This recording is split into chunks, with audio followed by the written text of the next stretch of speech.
Hi! ఈరోజు మనం article directories గురించి తెలుసుకుందాము. ఆర్టికల్ డైరెక్టరీస్ అంటే ఏమిటంటే, మనము మన వెబ్‌సైట్‌లో ఇంకా పబ్లిష్ చేసినటువంటి ఒక ఆర్టికల్‌ని వేరే వెబ్‌సైట్‌లో పబ్లిష్ చేసి, ఆ వెబ్‌సైట్‌కి మనము లింక్ తీసుకోవడం అనమాట. సపోజు ఇప్పుడు నాది ఒక వెబ్‌సైట్ ఉందనుకోండి. గోవింద్ టెక్.కామ్‌కి నేను న్యూస్ ఆర్టికల్స్ రాస్తాను. ఏమి? న్యూస్ ఆర్టికల్స్ రాసినప్పుడు ఇక్కడనింకా నేనేం చేస్తాను, ఈ ఒక ఆర్టికల్‌కి ఒక ఆర్టికల్ రాసిన తర్వాత నేను ఈ ఆర్టికల్‌ని ఏం చేస్తాను రీరైట్ చేసిందనేసి వీటిల్లో అంటే ఏమి ఎగ్జాంపుల్స్ అనమాట. వీటిల్లో పబ్లిష్ చేసి నేనేం చేస్తాను బ్యాక్ లింక్ తీసుకుంటాను. అర్థమైందా? సమ్ ఆర్టికల్స్ డైరెక్టరీస్ యాక్సెప్టెడ్ ఇప్పుడు దీనికి ఎగ్జాంపుల్ ఏమి? ఈ ఒక ఆర్టికల్‌ని దీంట్లో పబ్లిష్ చేసి ఒక లింక్‌ని నేను దీంట్లో తీసుకుంటాననమాట. అర్థమవుతుందా? అది ఫస్ట్ పాయింట్. సెకండ్ ఏమి ఇది లింక్ తీసుకోవడం. Some article directories accepted only unique content while other directories accepted anything from spin articles to already published articles. దానికి అర్థం ఏమి అంటే కొన్ని మన ఇప్పుడు ఇక్కడ అనుకోండి నేను రాసినటువంటి ఈ ఆర్టికల్‌ని కొన్ని టూల్స్ ద్వారా ఇప్పుడు చాట్‌జీపీటీ ద్వారా అలా దాన్ని ఏం చేస్తాము స్పిన్ చేస్తామనమాట. అంటే ఏమి సినానిమ్స్ వాటినంతా చేంజ్ చేసిందనేసి సేమ్ ఆర్టికల్‌ని మళ్ళీ ఏం చేస్తాము వీటిల్లో పబ్లిష్ చేస్తాం. కొన్ని వెబ్‌సైట్స్ ఏం చేస్తాయి యాక్సెప్ట్ చేస్తాయి. కొన్ని వెబ్‌సైట్స్ ఏం చేస్తాయి యాక్సెప్ట్ చేయవనమాట. దానికి అర్థం అనమాట. అర్థమైంది కదా మీకు? మీకేదైనా డౌట్ ఉంటే దయచేసి ప్లీజ్ మీకు అర్థం కాకపోతే నేను ఇంకా ఒకసారి ట్రై చేస్తాను చెప్పడానికి. మీరు కామెంట్ చేయండి. నేను ఇంకోసారి వీడియో చేయడానికి ట్రై చేస్తాను. ఈ ఆర్టికల్ డైరెక్టరీస్ అనేది అర్థమైందనుకుంటాను. నేను ఇప్పుడు మీకు ఒక ఎగ్జాంపుల్ చూపెడతాను. ఇప్పుడు ఇది నేను తంబ్లర్ అనేది ఓపెన్ చేశాను. ఈ తంబ్లర్‌లో గోవింద్ టెక్ వెబ్‌సైట్ వాళ్ళు ఏం చేశారు, ఒక ఆర్టికల్‌ని సబ్మిట్ చేసున్నారనమాట. గోవింద్ టెక్ వాళ్ళు ఏం చేశారు, ఒక ఆర్టికల్‌ని సబ్మిట్ చేశారు. దాంట్లో వాళ్ళు ఏం చేశారు, ఒక బ్యాక్ లింక్ మొత్తం ఆర్టికల్ మీద ఒక బ్యాక్ లింక్‌ని తీసుకున్నారు. చూడండి ఇక్కడ మొత్తం ఒక ఆర్టికల్ ఉంది. ఈ ఆర్టికల్‌కు పూర్తిగా ఏం చేశారు, ఒక బ్యాక్ లింక్ తీసుకున్నారు. చూసారా? ఇది బ్యాక్ లింక్ తీసుకున్నారు. ఇంట్రొడక్షన్ ఆఫ్ డీప్ లెర్నింగ్ గురించి ఒక బ్యాక్ లింక్ అనేది తీసుకున్నారనమాట. అర్థమవుతుందా? ఇదేమి ఈ ఆర్టికల్‌ని సబ్మిట్ చేసిన్నారు. దీన్ని ఏం చేశారు, ఇక్కడ సబ్మిట్ చేశారనమాట. సబ్మిట్ చేసిందనేసి ఏం చేశారు, ఒక ఆర్టికల్‌ని సబ్మిట్ చేసిన తర్వాత దీన్నే ఏం చేశారు, ఇక్కడ బ్యాక్ లింక్ తీసుకున్నారు. ఒక లింక్ అనమాట. దీన్నే ఏమంటాం మనము ఆర్టికల్ డైరెక్టరీస్ అంటారు. అంటే ఏమి ఆర్టికల్ డైరెక్టరీస్ వెబ్‌సైట్‌లో మనము ఒక ఆర్టికల్‌ని సబ్మిట్ చేసి తర్వాత దాంట్లో ఇంకా ఒక బ్యాక్ లింక్‌ని తీసుకోవడం. 1 కానీ, 2 కానీ. దాన్నేమంటాము ఆర్టికల్ డైరెక్టరీ సబ్మిషన్ అంటాం. అర్థమైంది కదా! ఎగ్జాంపుల్‌కి ఇప్పుడు మీకు దీంట్లో బాగా అర్థమైందనుకుంటాను. ఈ ఈ ఎగ్జాంపుల్స్ అన్నమాట. ఇవంతా ఏమి ఒక ఈ sites Google dot com, GitHub, Medium, Tumblr, article biz, go articles, Storify ఇవంతా ఏమి ఆర్టికల్ సబ్మిషన్స్‌కి ఆర్టికల్ డైరెక్టరీస్ అన్నమాట. ఈ ఆర్టికల్ డైరెక్టరీస్ ద్వారా ఒక లింక్‌ని తీసుకోవచ్చు. ఇలా తీసుకోవడం వల్ల అడ్వాంటేజెస్ ఏమి అనేది చూద్దాం. Submitting an article on such websites can help improve your blog ranking on various search engines like Google, Bing, Yahoo. These sites help increase the popularity and visibility of your blog or website. ఇప్పుడు చూడండి ఇక్కడ improve your blog ranking కి use అవుతుంది. అవునా? Next ఇంకోటేమి popularity అనేది visibility అనేది ఎక్కువ అవుతుంది. సపోజ్ నా వెబ్‌సైట్‌కి వచ్చిందనేసి govintek.com అనే వెబ్‌సైట్‌కి వచ్చిందనేసి ఈ డైరెక్ట్ వెబ్‌సైట్‌కి వచ్చిందనేసి ఒక 100 మెంబర్స్ వస్తున్నారనుకోండి.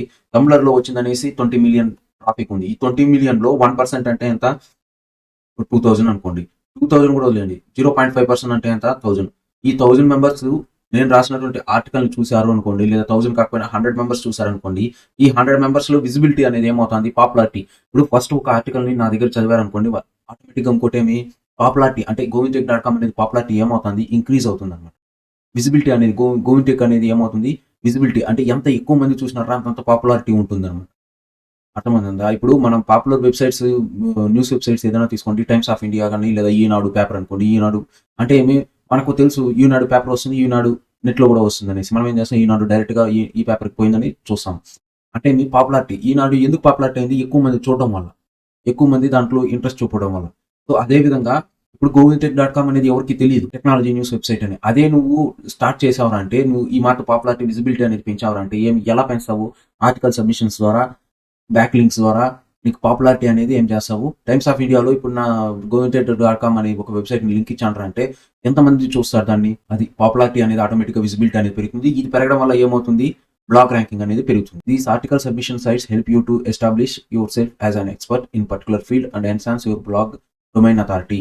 ఈ ఆర్టికల్ సబ్మిషన్ సైట్స్ వల్ల ఏమవుతుందిరా అంటే సపోజ్ ఇప్పుడు నేను మీకు తంబ్లర్ ఎగ్జాంపుల్ చూపెట్టాను కదా! ఈ తంబ్లర్‌లో వచ్చిందనేసి మీ డొమైన్ అథారిటీ 90 అనుకోండి. ఈ 90లో ఒక లింక్ తీసుకున్నారంటే నీ వెబ్‌సైట్ అథారిటీ కూడా ఏమవుతుంది? govintek.com అనే వెబ్‌సైట్ అథారిటీ కూడా పెరుగుతుంది. అర్థమైందా? ఈ వెబ్సైట్ అథారిటీ పెరగడం వల్ల ఏమవుతుందంటే ర్యాంకింగ్లో యూజ్ అవుతుంది. You can also create backlinks with various high DR websites to enhance the traffic that your blog receives.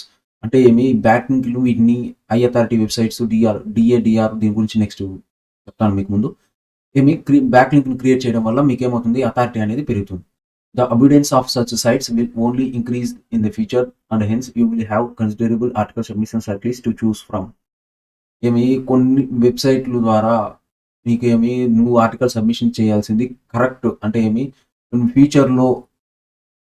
ఫ్యూచర్లో నీ సైట్స్ నువ్వు one can quickly form a solid bond with the readers which again facilitates the increase of your blog popularity. చూడండి ఇక్కడ ఏమి ఇచ్చాడు, solid bond with readers.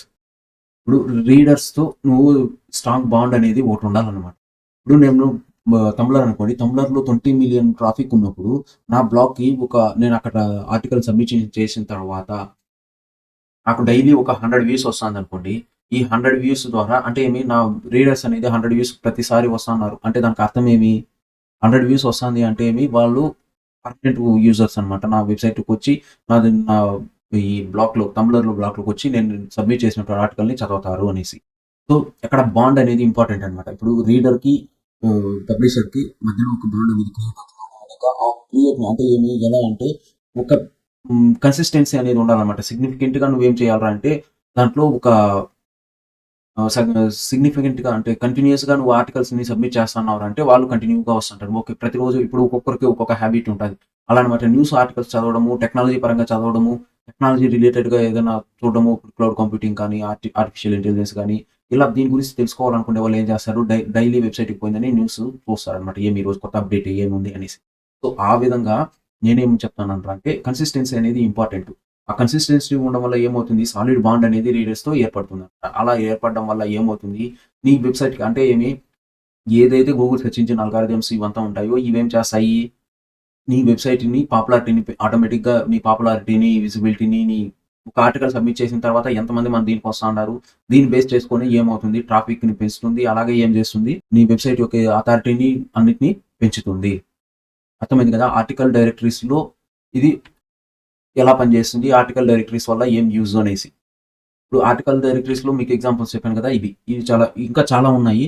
వీటిల్లో నేను కొన్ని మాత్రమే ఇక్కడ మెన్షన్ చేశాను. మీకు ఎంత ఎక్కువగా ఉంటే అంత చేయొచ్చు, అది మీ ఇష్టం. సెర్చ్ ఇంజిన్ సబ్మిషన్ అంటే సెర్చ్ ఇంజిన్ సబ్మిషన్ అంటే మీ వెబ్సైట్ని వీటిలో అంటే ఇప్పుడు Google, Yahoo, MSN, AltaVista, Alexa, all the web, Lycos.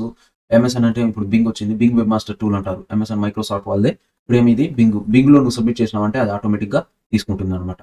Alexa, all the web, Lycos, excite ఇవంతా సెర్చ్ ఇంజిన్స్ అనమాట. ఈ సెర్చ్ ఇంజిన్స్ వీటిలో మనం సబ్మిట్ చేయడం వల్ల ఏమవుతుంది, ఆటోమేటిక్గా ర్యాంక్ తీసుకుంటుంది.